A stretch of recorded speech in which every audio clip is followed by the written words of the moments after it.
At 17, he was hailed as a creative genius, cutting his own hair on camera while delivering a monologue so profound it went viral worldwide. But today, that same creator, Sneako, finds himself banned across every major platform, abandoned by his audience, and struggling to reclaim the voice he once had. How did one of YouTube's brightest young talents spiral into one of its most controversial downfalls? The artistic origins.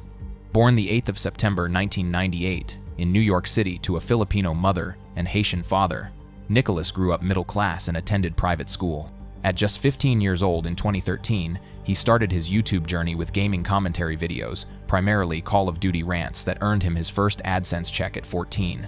But Sneako possessed something most teenage gamers lacked: genuine artistic vision. His breakthrough came in November 2015 with How People View You, a motivational masterpiece where he cut his hair while delivering philosophical insights about perception and self-awareness. The video demonstrated cinematic quality, using his hair transformation as a visual metaphor that kept viewers engaged throughout. Critics noted that this 7-year-old displayed more self-awareness than most adults, creating content that transcended typical YouTube fare. The artistic phase showcased Sneako's potential for greatness. His videos weren't just content, they were mini documentaries exploring societal issues, personal growth, and cultural observations with sophisticated visual storytelling. Each upload felt deliberately crafted, showing an understanding of narrative structure that most influencers never develop. The fatal flaw: inconsistency and ego. Despite creating genuinely compelling content, Sneako's first major mistake was inconsistency. After his 2015 viral hit, he uploaded only 9 videos over the next 2.5 years. He would grind intensely, build momentum, then disappear just as his potential peaked. During his hiatus, real-world experiences began shaping his worldview, and not for the better. In 2018, he returned with elevated quality content but carried something new: anger. His brief stint working for Mr. Beast ended catastrophically when he was fired for not fitting the role. Instead of accepting responsibility, Sneako's ego manufactured a narrative of betrayal, creating and deleting a video titled Mr. Beast Exposed that permanently damaged their relationship. This rejection planted seeds of resentment that would later bloom into full-scale anti-establishment sentiment. Sneako had identified himself as the inspired creative who deserved Mr. Beast's success, unable to comprehend that different content creators could coexist without being competitors. The experience left him bitter, searching for someone to blame for his stagnation. The political transformation. Around 2015 to 2016, Sneako embraced ultra-anti-establishment politics, developing hatred for progressive left politics that made him susceptible to right-wing influence. Ironically, he had previously been a Bernie Sanders supporter, even canvassing for the progressive politician. This political whiplash, from far left to far right, illustrated his susceptibility to extremist thinking rather than moderate positions. The shift manifested in his 1-minute podcast series, where he set up tables in public spaces, asking passers-by controversial questions like, "Do white lives matter?" These street interviews became his gateway into provocative content, testing boundaries while building an audience hungry for confrontation. The Nick Fuentes radicalization. The most damaging chapter began with Sneako's association with Nick Fuentes, the white nationalist live streamer known for promoting anti-Semitic, misogynistic rhetoric. Fuentes became Sneako's intellectual mentor through what observers described as live radicalization. Watching their conversations was hypnotic, according to viewers who witnessed the grooming process unfold in real time. Fuentes used sophisticated manipulation techniques, appearing intelligent while systematically breaking down Sneako's resistance to extremist ideology. The process was so effective that audiences could literally watch Sneako's worldview shift during streams. The complete ideological transformation.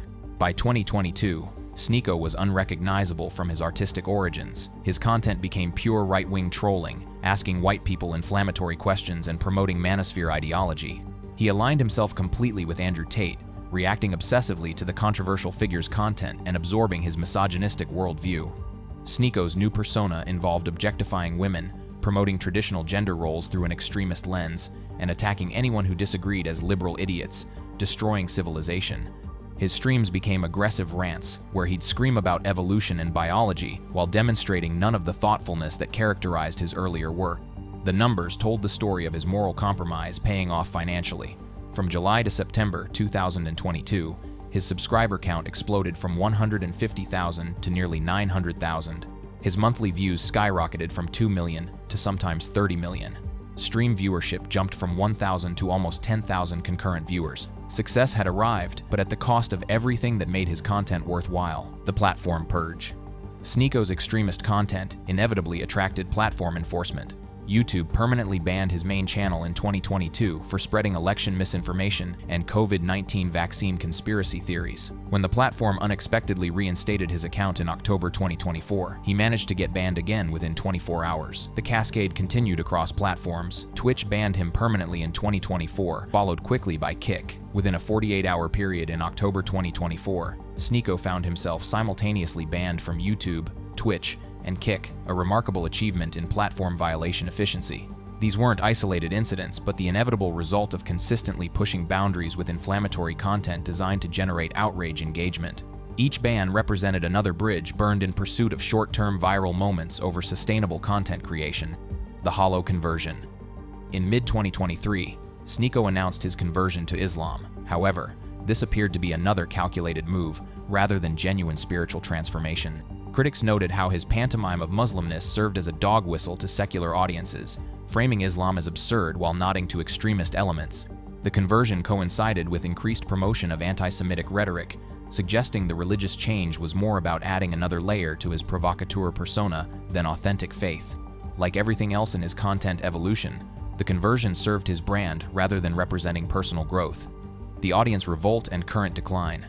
By 2025, even Sneako's extremist audience began abandoning him. In a stunning reversal, he expressed regret over his extreme statements, admitting he wished he hadn't embraced such controversial positions. He revealed plans to redirect energy toward art and creative pursuits, ironically returning to what made his content valuable initially.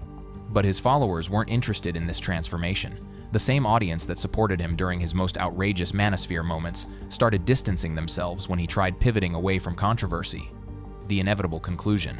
His story serves as a cautionary tale. Talent without wisdom, influence without responsibility, and success without integrity ultimately lead to spectacular failure. The artistic teenager who once created thoughtful content became the casualty of his own worst instincts, proving that the most dangerous enemy of genuine creativity is often the creator themselves. Make sure to like and subscribe to the channel for more related content. I'll see you in the next video.